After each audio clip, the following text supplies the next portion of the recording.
Kunlarmi ketdi, tunlarmi ketdi. Hayot to'g'risidagi chatma hissiyotlarim 6-qism. Avtori Mavlon Yasin. Yop-yeshil o'rmon, tik qiya va kangri egizlikdagi yayloqni besib 4 soat yamashgandan keyin Amerika Kaliforniya shtatining shimolida o'rnagan Mammoth tog'ining cho'qqisiga chiqdim. Bu tunji qitim tog'ning cho'qqisiga chiqishim edi. Tog' cho'qqisiga chiqqanda yuragimning tez pokildigan ovozi aniq anglanib turadi. Tog'ning bu tarafi shovqin suran, yana bir tarafi tinish xotirjam edi. Men ikkisining o'rtasida o'ri turardim. Tog' cho'qqisida turib, ko'k osmonga tutashganligimni va oq bulutlar bilan qo'rshalganligimni sezib, tabiatning ne'matlarini his qildim. Davrning issiq sovuq va bo'ron chaqinlarining upurishida va yimirilishida tog'langan bu tog'lar xuddi paltida kesib, pichoq bilan ushlagandek o'xshamagan egizlikda tinch va xotirjam oldimda tizilib turadi. Onda sanda uchib yurgan bulutlar laylab yonimdan o'tganda rivoyatdagi farishtalar makoniga kirib qolgandek his qilardim. 2000-yili bir ekspeditsiya atriti bilan bu tog'ning cho'qqisiga chiqdim. Bizning yetakchimiz 68 yoshga kirgan ruhliq va tetik Everly degan oq tanlik ayol edi. Tog' cho'qqisidan tuvallab 20 metr keladigan tog' bag'rida har xil cho'p va tikanlar orasida hol, qizil va beg'irang aralashgan yo'g'on bir tal gul ichilib turadi. Everly qaranglar, o gul nima degan chiroyliq deb o'llik so'zlab ketdi. Men bu mo'maydagi energiyaga hayron qilib, avaylab tikanlardan otlab, o gulni uzib, shu xonimga tutdim. Everly menga qarab, "Rahmat, sen bu gulni uzyapting. Endi boshqalar bu gulning chiroyli jamolini ko'rolmaydigan bo'ldi", dedi. Men shunchalik xijil bo'ldim. Shuningdan keyin gul uzmaydigan bo'ldi. Mana buningga 26 yil bo'ldi. O'ylab baqsam, bu 26 yilda o'zimni yo'qotib qo'ygandek his qilaman. Vaqtning chang to'zonlarida yo'qotdimmi? O'tgangi ishlarga joyil havasda yoki tushunishni xohlamaslikda yo'qotdimmi? Avot shaharda mashina chavqin ichida yo'qotdimmi? Dilxastlik va orzu-armon tang to'lgan bid'at dunyoda yo'qotdimmi? Buni bilmayman. Mana endi oydin kechining shamollari ko'zimning quyruq bulonlarini og'irtadigan bo'lib qopti. Amaliyotda bu dunyo hech qanday murakkab emas ekan. Yer shari vafodorlikdan yoki vafosizlikdan xoli bo'lib, soati taxminan 1676 kilometr sur'atda o'z o'qini 108 ming kilometr sur'atda quyoshni aylanib, beparvo yurayotganiga 4,6 milliard yil bo'ldi. O'zining yuzida yashayotgan insonlarga ancha ahamiyat bermaydi ekan. Baxt va baxtsizlikka insonlar o'zi aniqlama beradi ekan. Namrat kishilar pul bo'lganni baxtlik, qarg'u kishilar ko'ralganni baxtlik, silamchi xo'sig'i to'yganni baxtlik, bemor oldida sog'lom hayotni baxtlik deb biladi ekan. Uyg'ur xalqining donli qiziqchisi va chaqchaqchisi Hisam Qurbon madaniyat inqilobi davrida yeydigan narsa yo'q, qorong'i uyda yolg'iz o'tirganda ko'z oldiga ekilalgan eng baxtli hayot birchini sho'rpa bo'lsa, din halqib o'talmagan. Nurg'ulg'an mushkul, jafoliq, qattiqchilik va to'sqinlik sizning tarjimoningizga yezilish bilan sizdagi nodirlikmi tadrijiy shohlashga boshlaydi. Sizmi asta-asta bir narsani tushungandek bo'lasiz. Amaliyotda hech kim aslida yaxshi yoki nachar, to'g'ri yoki xato emas. Kishilar faqat o'xshamagan chastotida mashg'ulot qiladi va o'xshamagan tanlashlarni tanlab oladi. Bu tushuncha orqali boshqalarga oson hukm qilishni to'xtatasiz. Aksicha ularning o'zgachilikka hurmat qilasiz va qadrlaysiz. Dunyo ko'z qarashingiz bu yo'nalishda o'sib yetilish jarayonida siz boshqalarni tanqid qilishning o'rniga o'zingiz ustida o'ylanishni va tekshirishni afzal ko'radigan bo'lasiz. Boshqalar bilan selishtirish va raqobatlashishga vaqt isrof qilmasdan, balki o'zingizning yaxshilanishi va o'sishiga texmo ahamiyat berasiz. Sizga yordam qilgan va ilhom berganlarni qadrlaydigan bo'lasiz. Chunki ular sizning o'sishingizda muhim rol o'ynagan. Yuqorida yezib o'tgan Avarlining bu gulni uzivatdan hamda boshqalar uning go'zalligini ko'ramaydi degan muloyim tanqidi 25 yilning yoqi menga hamroh bo'lib keldi. Siz muvaffaqiyat shaxsiy shon-sharaf bo'lib qolmay, balki boshqalar bilan o'rtoqlashgan xushallik ekanligingizni bayqaysiz. Texmi go'zal hamkorlik va o'zaro hurmatlaydigan jamiyatni barpo qilishga tirishsiz. Aslab baqsam, meningmi bolalik davrlarim bo'lib o'tgan. Ayni zamonlarda Sodir Palvon ot chepib naqsh etgan Kuraning ko'chalarida chiroq yo'q edi. Men Kuraning etizlarida, binomlarda, daryo bo'yida va ko'chalarda, kechining qorong'uliqlarida yolg'iz mangan. Jin alvaslar chiqib qolamdikin deb va menga choplashib olamdikin deb qo'rqib, atrofimga aloqsada qarab mangan ekanman. Ammo hozir boshqalar mendan bu vaqtlarni so'raganda, men ularga bu kunlarda osmon cho'lponlar bilan to'lgan, yo'l bo'yi naqsh etib mangan deb javob beraman. Aslimlar o'tmish bilan bugunni tutashtiradigan qimmatlik sovg'atga o'xshaydi. O'tmishdagi o'zimni tanishimga va tushunishimga yordam berdi. Yaxshi kunlar sizga xushallik olib keladi, nachar kunlar sizga tajriba olib keladi. Shunlashqa hayotingizning har qanday bir kuniga pushaymon qilmang. Ammo valikin Sodir Palvondan ta bugunga qadar Uyg'urlarning pushaymon yemagan bir kunimi bormi? Men topolmadim. Sizlar menga ko'rsatib beralasizlarmi? Bir odamning kuch-qudrati uning qila oladigan ishi bilan emas, balki bardoshlik bera oladiganligi bilan o'lchanadi ekan. Tegitakdan aytganda, hayot degan o'zi bilan bo'lgan kuch sinash va elishish ekan.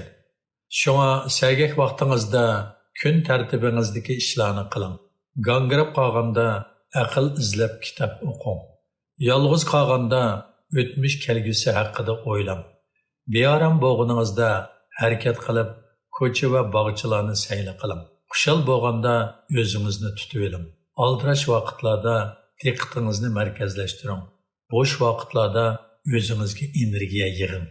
Agar kishilar o'xshash saviyada bo'lmasa, siz nima ish qilishingizdan qat'iy nazar qarshi taraf sizdan xatolik izlaydi. Men bu yerda davatgan saviya ijtimoiy o'rin emas, balki odamning xarakteri va shaylarni tushunishning aniqlik darajasi. Faqat ro'yi o'xshash kishilar o'zaro yoshiringan ichki dunyosini va ichki sifatlarini his qiladi va tushunadi. Sizni tushunmaydiganlar qanchalik tushuntirsangizmi qoyil bo'lmaydi. Men Amerikaga yangi kelganda David deydigan 70 yoshga kirgan bir qo'shnim bo'ladigan, uning ayoli Olmir degan bir kasal kishi bo'lib, so'z qilish, asti tutish, tonish va tafakkur iqtidoridan butunlay ayrilganiga 20 yil bo'ldi. Hamisha bir yerga tikilib ifodasiz turadi. Hatto David va bolalarini tonimaydi ekan. David har kuni ayolining sochlarini tarab, ratlik kiydirib, qo'lidan yetilab, mahallalarni va yaqin yerdagi bog'chalarni aylanib mangadi. Hafta orasi tamiga o'xshaydigan oshxonalarga olib keladi. Go'yi vaqtlarda to'qmishlardagi gulxonlardan bir dasta gulni ilib, ayolining qo'liga tutqizib qo'yadi. Ayolining chiroyi ifodasizli turadi. Men bir qatim saharda yugurib o'tib, Davidning egizpas mengayotgan ayolining qo'lini tutib kelayotganligiga duch keldim. Men uningga, ayoling seni tamoman tonimasimi, 20 yil ayolingni mushundoq asrab kelganingdan ta'sirlandim. U menga qarab kulimsirab, u meni tonimagan bilan men uni taniyman. To'y qilganda har qanday ahvolda seni bir umr azizlayman, so'yman va qanot ostiga olaman deb Injilni tutib qasam berganman. Davidning bu oddiy so'zi menga Shekspir va Navoiyning she'rlaridan kuchli ta'sir berdi. O'zimning kechirmishini tekshirsam, orliq tashlamay o'zini oshkorlasa, muqarrar holda bir tarafga chidig'isiz besim olib keladi ekan. Agar masalani hal qiladigan aql va vosita bo'lmasa, munosabat muqarrar holda buzilib ketadi ekan. Men ishongan ikki shaxs men ishlayotgan shirkatga maxfiy xat yozib, manga qarchaplab ziyonkashlik qilishi qalbimda o'chmasda qoldirdi. Shu vaqtlarda yaqin o'tgan bu odamlarni hozir ko'rsam, bir xil nafrat va saskinish ichimdan etilib chiqadigan bo'ldi. Hatto ko'zimga Uyg'urlarni qirayotgan Xitoylardan musat ko'rinadigan bo'ldi. Har bir kishi bir mustaqil organ bo'lib, o'zining xo'jayini, urug' tuqqan va sayohat vaqti bo'ladi. Boshqalar ko'ngli assin, boshqalar sukut qilsin, fitna fasod avji olsimi shaxsiy sirni hurmatlang. O'zini qochirganlardan savol so'ramang. Birovga bemalol maslahat bermang. Ichki dunyosi kuchli bo'lgan odamning mijozi muloyim bo'ladi. Ruhi ozodi bo'ladi. Qalbi xotirjamlikka erishadi. Niqoblanmay, haqiqiy o'zini namoyon qilish, jasoratlik harakat bo'lib qolmay, shundaqla jazbidorlikning bir xil shakli. Bu hayotimdagi tajriba savoqlardan yetishib chiqqan jahondorchilik falsafalarim. Bu qisqa hayotda o'zingizning yuragingizning tepishini to'g'rilab anglang. Boshqalarning qayoshiga, ayiblashiga va ko'rsatmasiga sal qarang. Ondan siz qiziqarliq va go'zal turmush kechira olasiz. Turmushda hamisha o'zimiz bilmayla boshqalarning nutqisiga aylanib qolamiz. Boshqalarning umidida yashab, boshqalarning so'z cho'chaklari orasida hayot kechiramiz. Oxirida o'zimizning haqiqiy qiyofatimizni yo'qotib qo'yamiz. Boshqalarning umidida yashash Uyg'ur ro'yining bir halqasi bo'lib qoldimi, yo mening bu tushuncham bir taraflimlik ko'z qarashmi? Germaniyalik psixolog Karen Horney shundoq degan. O'zimiz bo'lanmaslik barliq umidsizlikning boshlanishi. Karen Horney shundoq narsani bizga tushuntiryapti. Sizni yaxshi ko'radiganlarning hamrohligida hayotingizni quchoqlab so'ying. Sizni yaxshi ko'rmaydigan kishilar orqali dunyoni to'liq tushuning. Biz turmushda doim boshqalarning ta'siriga osonlik uchraymiz. Ba'zida boshqalarning fikri bizning irodamizni osonlik ta'virtib o'tadi. Hatto sundirib tashlaydi. Hayot musofasi go'zal manzarlar bilan to'lgan. Izdansak o'zimizga tava manzirini topa olamiz. Bizning ichki jumhuriyatimizning halok bo'lishi mushu oddiy prinsipni tushunmasligimizning tipik misoli emasmi? Hozir dunyodagi nurg'un Uyg'ur tashkilotlari mustaqillikni tashlab, boshqalarning talabini qanoatlantirishni nishon qilib, kishilik huquq shuarini to'lab, o'zini indigenis deb pardozlab, Amerika hukumatidan muosh ilish uchun Uyg'urlarning kimligini burmilab va sundirib kelyotidi va kazalar. Uyg'urlar mushundoq harom tomoqning ziyonkashligidan qachonmi asliga kelalaydi? Uyg'ur yetakchilari o'zining xalqini aldab, dushmanga ishongan, tarixning savoqlariga quloq solmay, dushmanning fikr irodamizni osonlab vayron qilgan, o'zimizga tava manzirini tashlab, dushman boshlagan qora o'nkirga boshchilab tushib ketgan. To'g'ri tanlashdan boshqa turmush yana ba'zida xushallikni va ko'ngil ishini tanlashni talab qiladi. Shunga ba'zida kun bo'yi kirpik qoqmaslikqa, hayotimizni behuda o'tkazishga va qisqa muddat salbiy bo'lishga yo'l qo'ying. Ilgirki xatoliklaringizdan xijil bo'lmaslikqa, sizga xiyonat qilganlarni kechirib, ondan qaytadan ayblashga va o'zaro choy tutishib, hissiyotingizni qo'yib o'tishga yo'l qo'ying. Xijil bo'lishga, azob tortishga va yimirilishga yo'l qo'ying. Ba'zida sirtqa o'zingizni taqab qo'yishga, go'yda ko'ranglab ketishga va takabbur bo'lishga yo'l qo'ying. O'zingizni boshqalarning sizdan zerikishiga, sizni yaxshi ko'rishiga, sizni hurmatlashiga va sizni kamsitishiga yo'l qo'ying. Hamma ishning yuz berishiga yo'l qo'ying. Xushallik doim jasorat bilan hamroh bo'ladi. Jasorat bo'lmagan odam mangu xushal bo'lolmaydi. Jasorat degan har qanday ishni qilishga jur'at qilish deganlik emas, balki hamma ishga yuzlanishga jur'at qilish deganlik. Mana bu hayotdagi eng go'zallik. Uyg'urlar shundala vahshiy irqiy qirg'inchilikqa uchrasimi, shakl jihatda bo'lsimi, bir xil xushallikni saqlab kelyotdi. Buni TikTok'lardagi singa olgan kichik ekranlardan ko'ra olamiz. Barliq tirishchanliklar natijaga erishamaydi, ammo barliq natijalar haqiqiy tirishchanlik bilan birga bo'ladi. Agar birisi sizga yordam qilsa, u Tangrining yordamidir. Agar hech kim yordam qilmasa, u Tangrining odilligidir. Sizni azoblaydigan narsa hargizmo boshqalarning rayimsizligi emas, balki siz izchil saqlab kelgan, lekin amaliyotga uyg'un bo'lmagan intizorlik. Aslimi xiyollar va cho'nqur pushaymonlarni yillarga topshirib bersangiz, aman bir kuni siz o'talmagan to'soqlar tuzilib ketadi. Bu dunyoda asli sizga tava narsa mavjud emas. Shunga biror narsani yo'qotib qo'yganda ancha-muncha qayg'uliq his qilsangizli kifoya. Pushaymon qilish hayotning normal bir qismi. Vaqtingizni uxlash, kitob o'qish, chiniqish, tog'u dengiz va bu dunyoga bo'lgan muhabbatingizga taqsim qilib berganingizda oddiy va kunlik turmushdan yetilib chiqqan xotirjamlik his qilasiz. Sizni bearam qilgan tashvish va xijillik istitakdek tarqilib ketadi. Ba'zi Uyg'urlar tabiiy savol so'rashi mumkin. Xitoy qirg'inchiligida yashayotsak, muhabbatimizni kimga taqsim qilamiz? Xotirjamlik qayerdan etilib chiqadi? Tog'larning hayvatligi, dengizlarning kengligi, osmonning egizligi, suvning cho'nqurligi, shamolning erkinligi, bulutlarning muloyimligi va zaminning sig'dirishchanligi bor.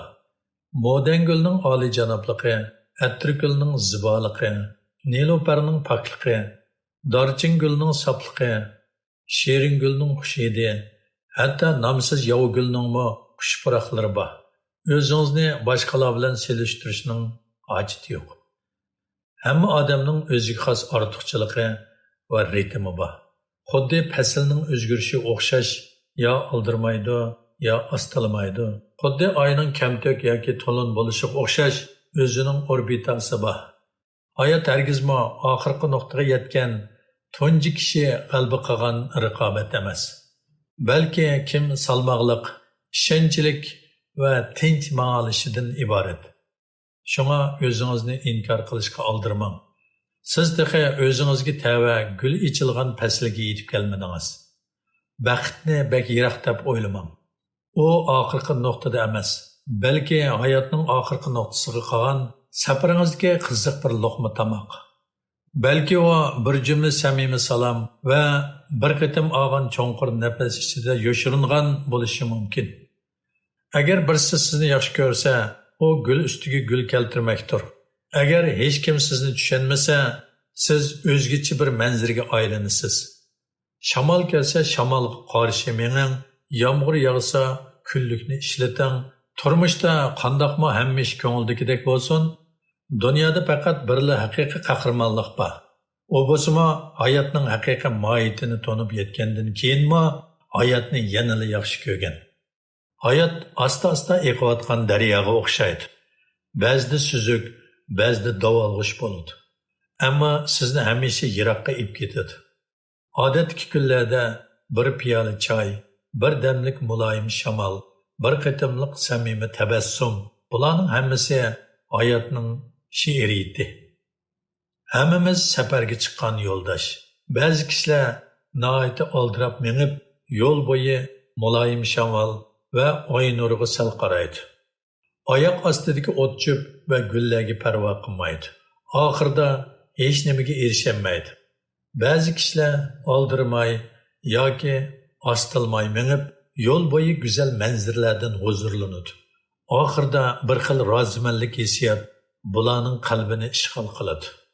Chunki bu xil odamlar butun musofasida bolalarga o'xshash qiziqishni saqlab, dunyoni izlaydi va so'yidi. Davomi bor.